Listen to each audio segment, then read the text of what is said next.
Hi everyone! So, a couple days ago while browsing YouTube, I stumbled upon this channel called Trans, who has a series of videos on his channel called Can I 100% X Game and Get a Refund? Where he basically tries to speedrun all of the content of a determined Steam game while meeting the criteria to ask for a refund after doing so. I actually found this idea quite interesting and creative, and I thought to myself, hey, this seems fun.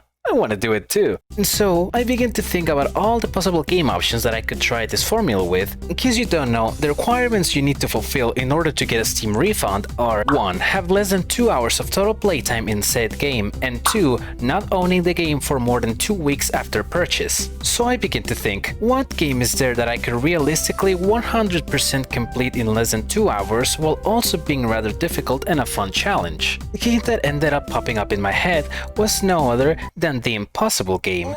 This game is a classic of classics of the rage game genre. Even PewDiePie himself made a video on it long ago where he electroshocked himself every time he swore while playing it.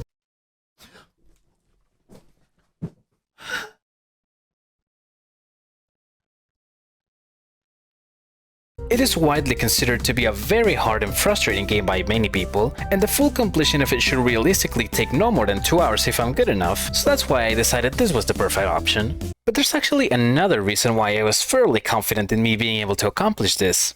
You see, in case you have somehow never heard or seen this game before, it is very similar to an even more popular game called Geometry Dash. It's a 2D rhythm-based platformer where you play as a little cube that's always moving at a set speed, and you have to jump to avoid spikes and several other obstacles in order to progress through several levels, most of them having a unique gimmick. Now, why am I bringing this up? Well, as it turns out, I am a very big Geometry Dash fan. I've poured a lot of hours into the game, and while I'm far from being one of the best, I will consider myself to be a decently good enough player. So ultimately, I thought if this game is so similar to Geometry Dash, and I am good at Geometry Dash, I should be even better at this game considering it came out like 3 years before and it's a lot simpler, meaning that my skills from GD will transfer over to this game and I should be able to beat the levels with absolutely no problem, right? Right? Moving on to the completion part, there are a total of 5 levels in the game and 12 achievements to obtain. You get 2 achievements per level, one for beating the level in practice mode, which gives you the ability to place checkpoints throughout the level, and one for beating the level in normal mode, meaning that you have to clear the whole level in one go. This makes for 10 achievements plus 2 miscellaneous ones that I will talk about when we get there, bringing it up to a grand total of 12 achievements that I need to get in under 2 hours. Will my Geometry Dash skills help me success on this quest and get my precious money back, or will I fail miserably in the attempt? Well, join me to find out. As soon as I opened the game, the clock started ticking and I didn't have any time to dilly-dally on the menu screen. So I quickly entered the first level, and this is where the first tragedy of the run happened. Turns out my screen settings got messed up somehow and I wasn't even sharing the game. So I literally played through the whole level and I even beat it first try while the game wasn't even showing. It was only after clearing it that somebody in my chat notified me of it, so I quickly went to fix it. And this time make double sure it was actually showing. So yeah, that was a really dumb time loss, but that's fine. We only have 4 levels left to clear and a whole lot of time to do so. So I quickly selected the first level again to now beat it on practice mode, which I struggled with for a bit since unlike Geometry Dash, the practice mode option wasn't on the menu screen and the how to play section didn't show how to turn it on. So I just started freaking out and mashing every possible key until I found out that it was activated with the control key. And one more thing that's different from Geometry Dash is that in here there's no option to let the game place checkpoints automatically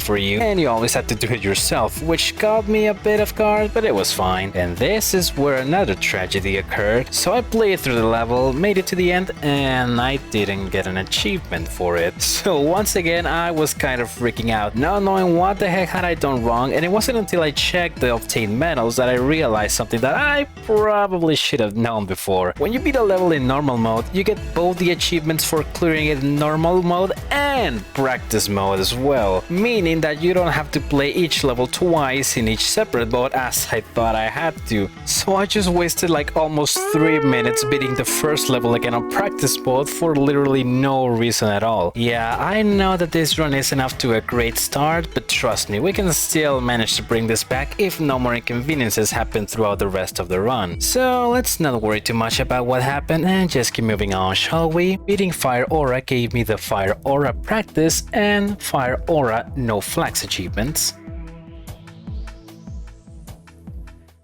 After Fire Aura comes the original level, which I assumed is the alpha/beta or the first version of Fire Aura before it was tweaked for the final release of the game. I'm not too sure about it, so don't take my word for it. Which means that there isn't really anything new or too interesting to look at, but at least now you can kinda look at what you missed on the first level because of my stupidity, so yay! Yeah, despite a couple blind jumps here and there and some nerve-wracking triple spike jumps, there's also nothing noticeable difficult in this level. And once again, I beat it first try. And here's the moment I thought, well, since I am on a really good streak of first trying every level, I'm guessing the next level should also take 1 or 2 tries at most to complete, right? But oh boy, if only I knew how wrong I was. Beating the original level gave me the achievements of Original Level Practice and Original Level No Flags. Now we move on to the next level, Chaos Fantasy, which is actually my favorite level in the whole game just because of the song. I gotta clarify, all the songs in this game are huge bangers, but I found this one in particular really exceptional. It gives me kinda like a relaxing feeling while also getting me pumped up while playing the game. It's a little difficult to describe, but I hope you kinda get the idea of it. Anyway, enough of the song, let's talk about the level itself. This level introduces the first gimmick of the game, which is flipping the gravity upside down. Now this mechanic might cut a lot of people off guard and could find extremely difficult to play the game this way, but when you've played Geometry Dash for as long as I have, playing with inverted gravity just becomes second nature. Now I'm not saying that the upside down sections of this level are easy, don't get me wrong, they are still stupid hard, but they become a little easier when you've dealt with this kind of stuff in the past multiple times before. There's actually not 1 but 2 upside down sections in this level, but believe it or not, this level introduces a second gimmick, or I like to call it a gimmick at least, which is the multiple triple spike jumps, which I will talk about a little more in detail on the next level on the list. But to put it short, you have to jump on a very specific time window in order to make it over 3 spikes, but also not go too far to not hit the next set of triple spikes in front of you. The time window is tighter than it seems like, and if you don't jump at the perfect position, then you're screwed, especially considering this part is almost at the end of the level, making you more nervous and more prompt to fail, which yeah, I did. And more than once. This level ended up taking me 22 attempts and around 11 minutes, which is a little more than I would have liked, but it was nothing too terrible at least. Beating Chaos Fantasy gave me the Chaos Fantasy Practice and Chaos Fantasy No Flags achievements. And during one of my attempts, I also unlocked one of the 2 miscellaneous achievements, being 999x, for jumping 999 times total.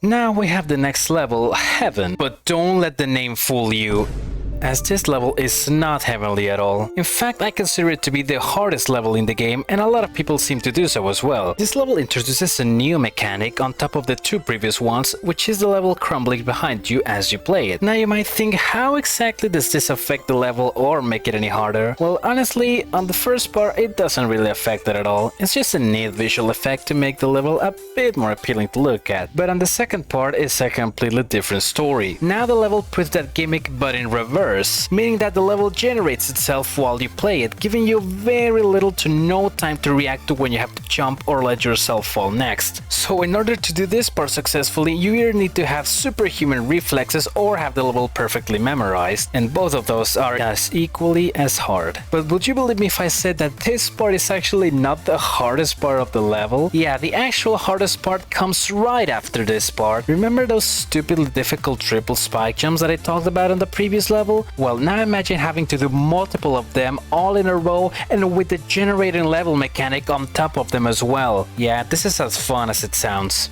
Does it sound fun? Yeah, that's what I thought. You have to jump over 8 sets of triple spikes that are pretty much next to each other without messing up once. And if you're thinking, well, as long as you make the first jump, you can just keep holding jump until the end, right? I wish it were that simple. You see, if you make it through the first set of spikes and keep holding jump after that, the cube will eventually end up falling behind, meaning that sooner than later it won't have enough height to make it over the next set of spikes and will die. So what this means is that you have to do all of these stupidly precise jumps while delaying each of them just a tiny bit to make it over the next set, but too much delay and you will hit the spikes in front of you for not jumping on time. And you know what the worst part of this is? This is literally literally the last part before the end of the level, meaning that every time you fail it, you have to get through the entire level, including that stupid memory section, in order to give it another attempt, making every try even more tedious and frustrating. Now, in case you're asking, well, why didn't you just turn on practice mode in order to practice this part until you got consistent enough at it? And to that I say, I don't know. I'm just an idiot. Please forgive me, okay? Oh, and if this wasn't already bad enough, guess what else happened? No, I pressed the jump button. I pressed the jump button. What's going on? Hello? What happened to my game? Hello? What is going on? Yeah, during one of my attempts at this level, the game just decided to randomly glitch and then crash for no reason. It really seemed like the universe was completely against me beating this level. But at last, after 35 attempts and 30 minutes of pain, I managed to push through and make it to the end of this nightmare. Thank goodness. Beating Heaven gave me the Heaven Practice and Heaven No Flags achievements.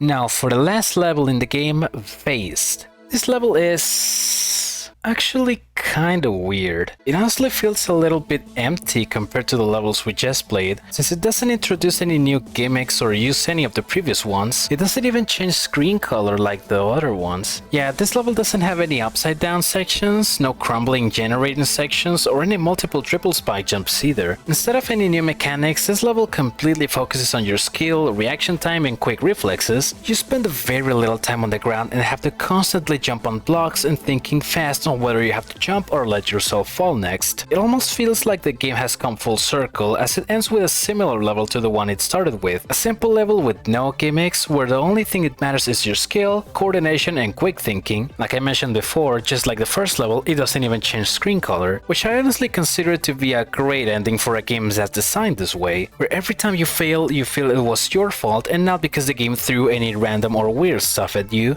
In the end, this level ended up taking me just 3 attempts and only a little over 3 minutes to beat. Beating Phased gave me the Phased Practice and Phased No Flags achievements. And just like that, we've made it through the entire game and cleared every single level, but it's not the end just yet. Of course, there's one achievement left to obtain, this one being 500 attempts, which, just like the name says, is earned by getting to 500 attempts in a level in one sitting. So I proceeded to do the most optimal strategy for this one, which is just going on practice mode in a random level, placing a checkpoint right before a spike, and just going FK for several minutes while my poor cube dies over and over. I know this is kind of a lame way to end things off, but it is what it is, I guess. So after a whopping 10 minutes, I finally reached 500 attempts, which gave me my last medal and the last achievement I needed to full completion. And just like that, I 100%ed the impossible game, got every achievement with only 64 minutes of total playtime.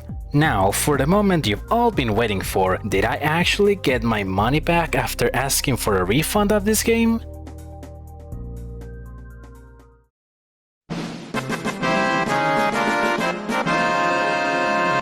Yes, of course I did. Thank you everyone so much for watching. I hope you have a great rest of your day and I'll see you next time. Bye bye bye bye. Take care. Bye.